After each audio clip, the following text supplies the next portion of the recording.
Any artists out there want to be an artist and want to stay a star and don't want to have to worry about the executive producer trying to be all in the videos, all on the record, dancing, come to Death Row. And I'm going to tell you right now, me and Dub C ain't never been to a Diddy party. As you may be aware, Diddy has been taken into custody now. There is widespread talk about the infamous Diddy parties, which were frequented by a host of rappers and celebrities, including Jay-Z and Leonardo DiCaprio. However, some rappers chose to keep their distance from Diddy. Eminem has spoken about Diddy and referenced him in several tracks on the same album. In the song Bad One, he rapped about attending a Diddy party. It's like something that Puff would do at a party with Aaron Hall, cause I just love to f with you. While in Antichrist, Marshall reflects on a disturbing video showing Diddy assaulting his ex-girlfriend, Cassie. She probably ran out the room with his fucking dildo. He tried to field goal punish, she said to chill. The nature of their relationship remains unclear, with no solid proof that they ever had a positive connection. The two once shared a stage when Diddy presented Marshall with a Grammy for Best Rap Album in 2003. But many commenters noted that Diddy barely announced the winner. And the winner is Eminem, the Eminem Show. Yes, sir. Eminem also touched on the topic of enemies, specifically referencing the death of his close friend Tupac in the track Kill Shot. Counts the day you put out a hits, the day Diddy admits that he put the hit out, they got pop kill, In his latest album, The Death of Slim Shady, M raps about the possibility that Diddy may have ordered Pac's murder. In the song Fuel, he suggests that he won't engage in a feud with Diddy, hinting that Diddy could arrange his murder, just as he allegedly did with Pac through Keefe D.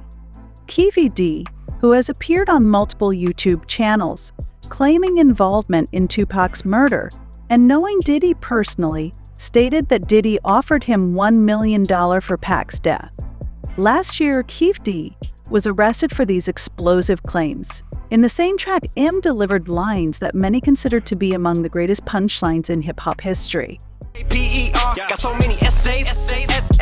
Wait, he didn't just spell the word rapper and leave out a P. Tupac. As for Tupac, we all know how his story ended.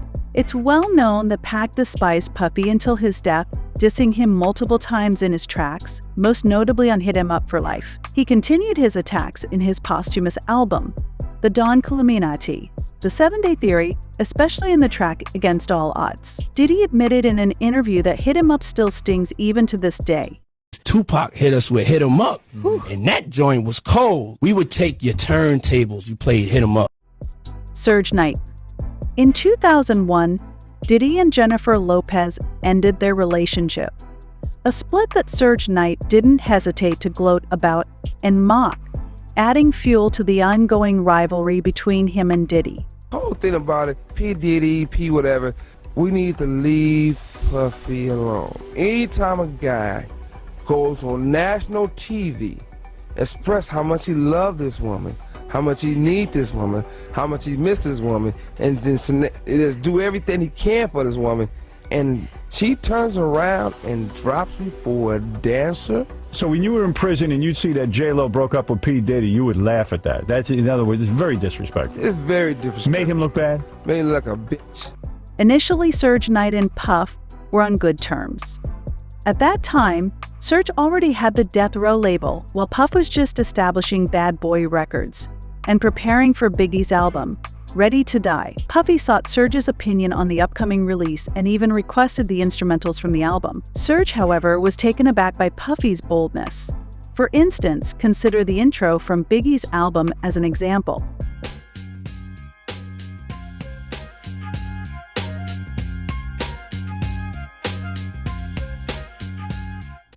And in it, we hear a sample from Snoop Dogg's song, The Shiznit.